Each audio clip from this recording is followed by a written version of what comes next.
Isn't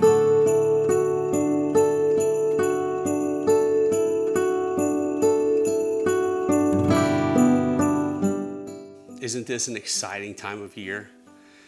What with all the decorations and the caroling, the shopping for gifts for loved ones and family and friends.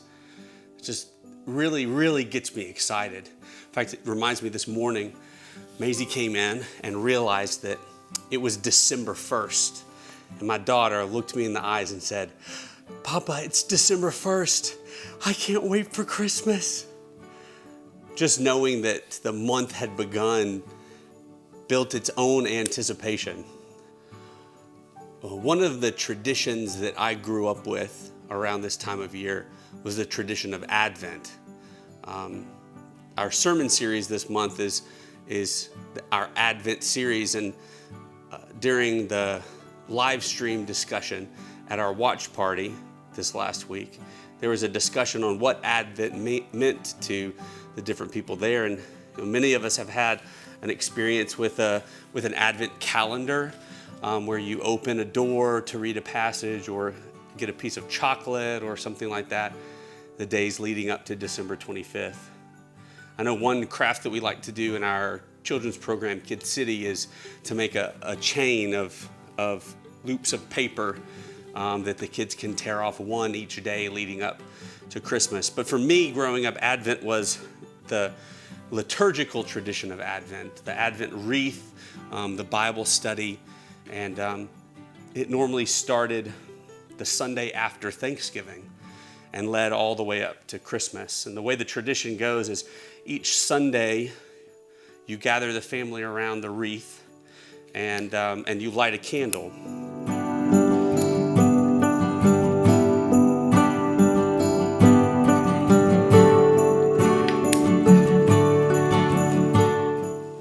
And then each Sunday leading up to Christmas Day, you would add an additional candle until the wreath is fully lit.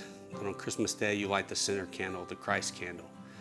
Now, I know that there are a lot of traditions surrounding the meaning of each candle, but growing up, we always used our little green book.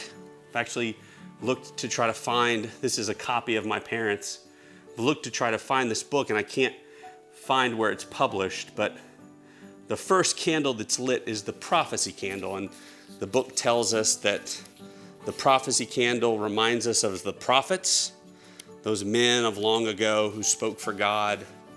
They predicted and expected the coming of the Messiah who would bring peace and love and salvation to the world. And we have many of these prophets, Jeremiah, Daniel, they all spoke, Micah, Ezekiel, of this coming Messiah. Probably the most famous is Isaiah. And I remember sometimes Christmas would get busy and we would miss a night of Advent, but we never missed the first. And the first reading of the first night of Advent came from Isaiah chapter 9, starting in verse 2. "The people walking in darkness have seen a great light. On those living in the land of the shadow of death, a light has dawned." And then picking up in verse 6, "For to us a child is born, to us a son is given, and the government will be on his shoulders. And he will be called Wonderful Counselor, Mighty God, Everlasting Father, Prince of Peace. Of the increase of his government and peace, there will be no end." Don't we need some of that right now? "He will reign on David's throne and over his kingdom, establishing and upholding it with justice and righteousness from that time on and forever. The zeal of the Lord Almighty will accomplish this." We see this man Isaiah speaking to the people of Israel, looking forward to a day when salvation would come to them. Now, they didn't know what that salvation looked like. They knew that it was going to be full of peace and justice and righteousness. And so they looked forward with expectation to the day when the zeal of the Lord would accomplish that. They had a long time to wait. Hundreds and hundreds of years past Isaiah, we pick up in the Gospel of Luke. Now, this is the traditional gospel that's read around this time, Luke chapter 2, about the traveling of Joseph and Mary to the town of Bethlehem and the birth of the baby and the visit of the shepherds and of the wise men. But I want to go just beyond that. When it was time, according to Jewish tradition, to present their child to the temple, they visited and were greeted by a man named Simeon. We pick it up in Luke 2:25. Now there was a man in Jerusalem called Simeon who was righteous and devout. He was waiting for the consolation of Israel, and the Holy Spirit was upon him. It had been revealed to him by the Holy Spirit that he would not die before he had seen the Lord's Christ. Moved by the Spirit, he went into the temple courts. When the parents brought in the child Jesus to do for him what the custom of the law required, Simeon took him in his arms and praised God, saying, "Sovereign Lord, as you have promised, you now dismiss your servant in peace. For my eyes have seen your salvation, which you have prepared in the sight of all people, a light," hearkening back to Isaiah, "for revelation to the Gentiles and for glory to your people Israel." He was waiting with anticipation for the coming of the Messiah. In that same passage, we hear about this prophetess named Anna who was waiting in the same way. Picking up in verse 36, there was also a prophetess, Anna, the daughter of Phanuel, of the tribe of Asher. She was very old. She had lived with her husband 7 years after her marriage and then was a widow until she was 84. She never left the temple, but worshiped night and day, fasting and praying.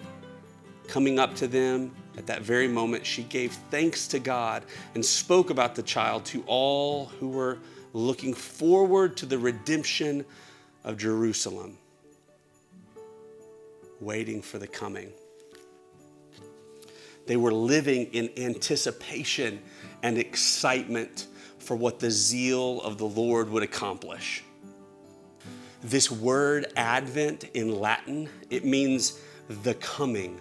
And it's a word of expectation and waiting for the arrival of something or someone great. It's what the Old Testament is all about, the expectation of the coming of something that's great. And we see that expectation fulfilled right here in the Gospels, right before our very eyes.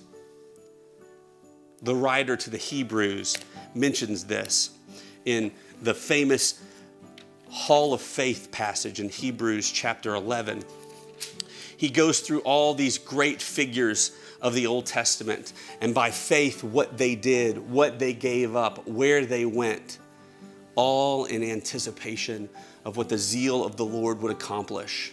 He talks about Abraham, who left everything behind, searching for a home, not a house, but a place of belonging, because he felt like a stranger in a foreign land and knew that God was building something better.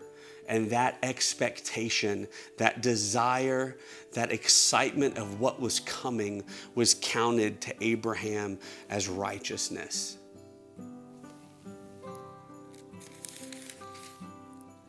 He continues in 32 talking about Gideon, Barak, Samuel, Jephthah, David, Samson, the prophets, who through faith conquered kingdoms, administered justice, and gained what was promised, who shut the mouth of lions, quenched the fury of flames, and escaped the edge of the sword, whose weakness was turned to strength, and who became powerful in battle and routed foreign enemies.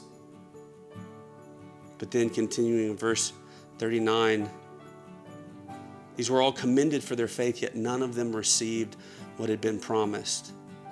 God had planned something better for us, so that only together with us would they be made perfect. We have our part in that expectation, that excitement, Because, as we see in Hebrews 11, it's not just a feeling. It's not just a time of year, but it's a spirit that empowers us to be righteous, to seek justice, to love mercy, to build his kingdom around us. And that's what we get excited about at Christmas. Yes, we are celebrating the coming of this baby in a manger who was born to die and take away the sins of the world. But at the same time, we wait with expectation and excitement for a second coming, not as a baby, not in a manger, but as a king who will rule forever. And we get to be a part of establishing that kingdom. We get to, with excitement and expectation, see the fulfillment of the prophecies that were spoken long ago. We get to be part of the coming. How exciting is that? So, as you guys go about your festivities, you're decorating, you're baking, you're planning, you're shopping, building excitement and anticipation for December 25th, I want you to look around you and find ways of bringing peace and justice and righteousness into this world and bringing about the fulfillment of that prophecy and the second coming of our King. You guys have a great week. We'll see you next time.